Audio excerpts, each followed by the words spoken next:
नमस्कार फ्रेंड्स, मैं doctor Sumit Jaiswal, plastic and reconstructive surgeon.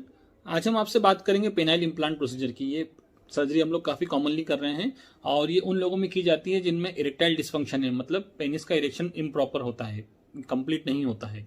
Erection कई बार बिल्कुल नहीं होता है या फिर अगर होता भी है तो वो इनसफिशियंट होता है, पार्टनर और खुद को सेटिस्फाइड करने के लिए कम रहता है। तो इस तरह के पेशेंट्स में कई सारे इसके कारण हो सकते हैं। मोस्ट कॉमनली साइकोजेनिक कॉज रहता है या फिर कई पैथोलॉजिकल कारण भी हो सकते हैं, जैसे डायबिटीज मेलाइटिस। तो यदि कोई भी पेशेंट इस तरह का हमारे पास आता है तो हम लोग सबसे पहले उसको काउंसलिंग करते हैं, नॉन सर्जिकल मेथड से उसे हम लोग ट्रीट करने का कोशिश करते हैं। लेकिन आमतौर पर ये पेशेंट्स जो हमारे पास आते हैं सारा कुछ ट्रीटमेंट लेके आते हैं और फिर डायरेक्ट हमें एडवाइस जो चाहते हैं कि हम लोग इसमें इम्प्लांट कर सकते हैं या नहीं कर सकते हैं। सो पेनाइल इम्प्लांट करना बहुत एक सिंपल प्रोसीजर है, बहुत बड़ा उसमें आफ्टर केयर का ज़रूरत नहीं रहता है। लेकिन उसमें प्रॉपर इंडिकेशन होना चाहिए और पेशेंट का साइकोलॉजिकल असेसमेंट प्रॉपर होना चाहिए कि उसमें कोई रूल आउट करने वाला कारण या पैथोलॉजिकल कारण यदि है तो उसे हम लोग अलग कर दें।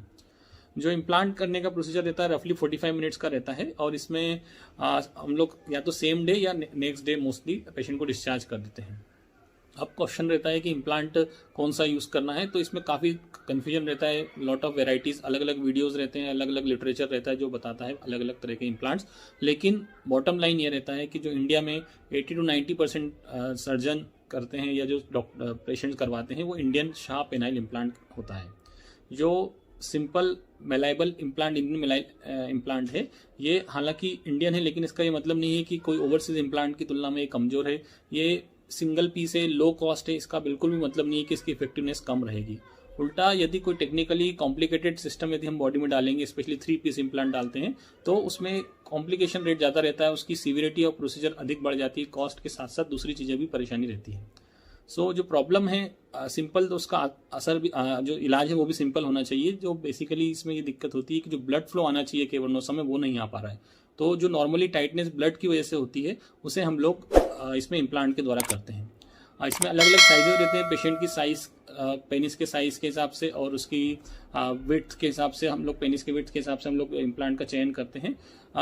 प्रोसीजर सिंपल है लेकिन काफ़ी टेक्निकल डिमांडिंग है। आपको सर्जन इस तरह का चुनना है जिसको सफिशिएंट इस नंबर के केसेस करने का अनुभव हो, क्योंकि यदि प्रॉपर तरीके से नहीं की जाती है तो उसमें काफ़ी सारी दिक्कतें भी हो सकती है। फर्स्ट मोस्ट कॉमनली हो सकता है कि इन्फेक्शन होने का रिस्क रहता है यदि प्रॉपर एसेप्टिक कंडीशन हमने मेंटेन नहीं करी है।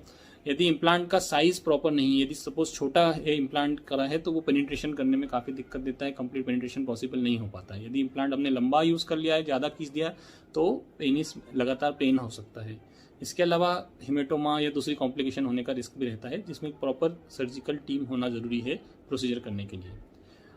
हमें ये भी ध्यान रखना रहता है कि जो प्रोसीजर हम कर रहे हैं उसमें जो प्रॉक्सिमल पार्ट है इम्प्लांट का, वो वहाँ पे जो बोन होती है, प्यूबिक बोन, उस पर रेस्ट करे, ताकि जब हम पेनिट्रेशन करें, इंटरकोर्स करें, तो वो उसको प्रॉपर पोस्टीरियर सपोर्ट रहे। उसी तरीके से जो डिस्टल एंड है वो ग्लांस तक प्रॉपर मैक्सिमम तक पहुँचना चाहिए, जितना अधिक से अधिक जा सके। अदरवाइज ग्लांस लूज रह जाता है, क्योंकि ग्लांस के अंदर केविटी नहीं रहती है, तो वो पार्ट अगर लूज रहेगा तो जो टाइटनेस हमें चाहिए वो अचीव नहीं कर पाते हैं। सो टेक्निकली साउंड तरीके से यदि किया जाएगा तो पेशेंट को आफ्टर केयर का ज़रूरत नहीं रहेगा, कोई कॉम्प्लिकेशन नहीं रहेगा, पेशेंट बार बार हमारे पास नहीं आएगा। इसके साथ साथ कई बार क्वेश्चन रहता है कि इससे लेंथ बढ़ेगा कि नहीं। तो ऑब्वियसली यदि हम उसको स्ट्रेच करेंगे और जो मैक्सिमम पॉसिबल लेंथ का अगर हम इम्प्लांट डालेंगे, तो जो रेस्टिंग लेंथ है और इवन इरेक्शन वाली जो लेंथ है वो भी इंक्रीज हो जाती है इम्प्लांट डालने के बाद।